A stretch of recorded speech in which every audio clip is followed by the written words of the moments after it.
in close succession, two within this garden sort of a thing, and one across the road. The one across the road is Matka Peer, yeah? And we will go there subsequently. Two very, very important people who are buried here. This one, who doesn't look so important, I mean it looks like a lonely grave, is actually a Sufi saint of the Qadri order, Qadri Silsila. Now, among the mystics within Islam, among the Sufis, there are different orders, there are different chains of succession which are called silsilas. Silsila, basically the word silsila means a chain of succession, a chain, yeah, a continuity.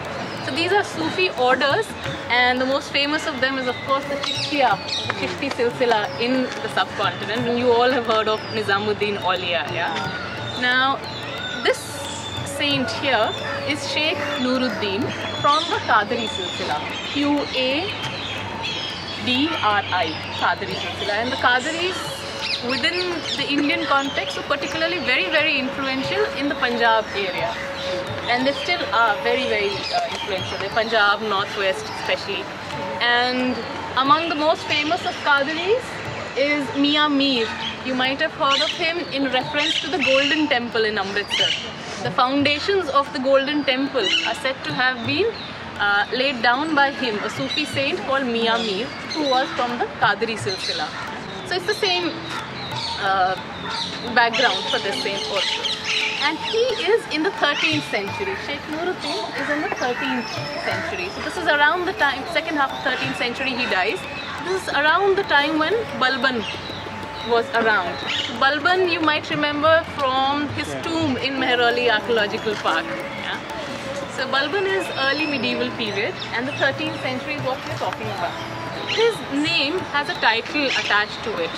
He's also called Sheikh Nooruddin Maalak Yar Parran, M-A-L-I-K, Malik.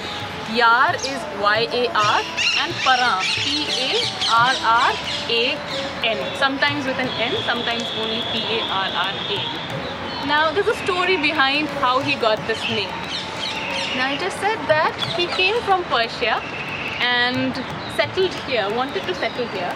But there was already another Sufi saint in the vicinity, and that was where is Matka Peer, the Sufi who is called Matke Shah, or buried at Matka Peer across the road. I'll talk in detail about him a little later.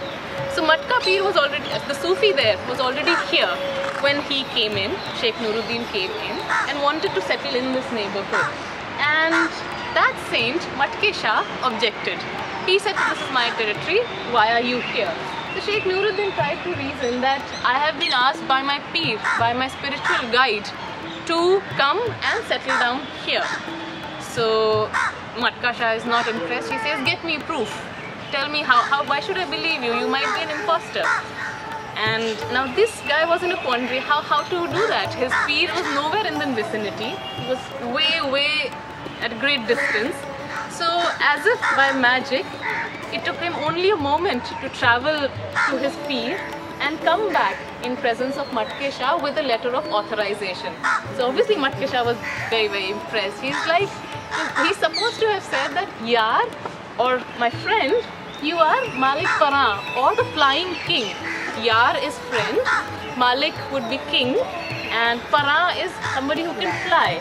So Malik Yar Parran gets attached to his name. So Sheikh Nooruddin is also Malik Yar Parran. And he finally settled here.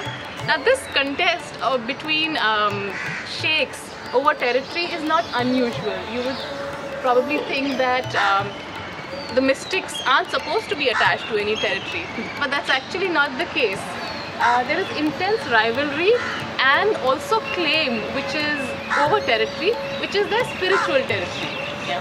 So I'm not the king, so I will not claim that I own this land. But if I'm a mystic, I will say that my influence is over this particular territory. And I will not tolerate competition from anybody else within my spiritual domain. So it's almost equivalent to a physical territory held by a king, but in this case, my rule is more spiritual. And you often come across stories with specific reference to Chishti saints, where a traveler goes to a Chishti saint and says that I'm traveling with goods and money, I have come to take your blessings, please ensure that a safe passage for me. So the saint says, I will ensure your safety till so and so point, after which you should appeal to the other sheikh who lives there. Yeah. So this is a very, very clear indication that there's a very, very firm notion of a spiritual territory where a sheikh's barakat or where a sheikh's spiritual influence is. And this incident perhaps suggests that.